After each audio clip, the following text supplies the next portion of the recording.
visualized induced charge electrokinetic flow pattern around a carbon steel sphere, diameter equals 1.2 mm.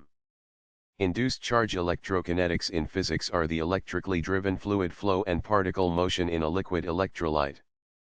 Consider a metal particle, which is neutrally charged but electrically conducting, in contact with an aqueous solution in a chamber/channel.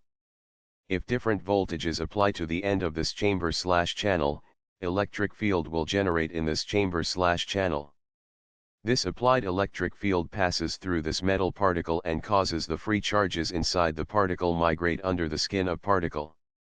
As a result of this migration, the negative charges moves to the side which is close to the positive, or higher, voltage, while the positive charges moves to the opposite side of the particle.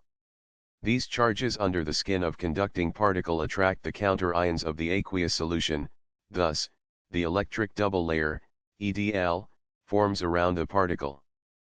The EDL SIG on the surface of the conducting particle changes from positive to negative and the distribution of the charges varies along the particle geometry.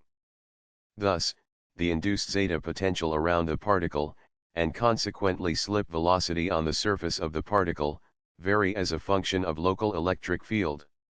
Differences in magnitude and direction of slip velocity on the surface of the conducting particle affects the flow pattern around this particle and causes microvortices.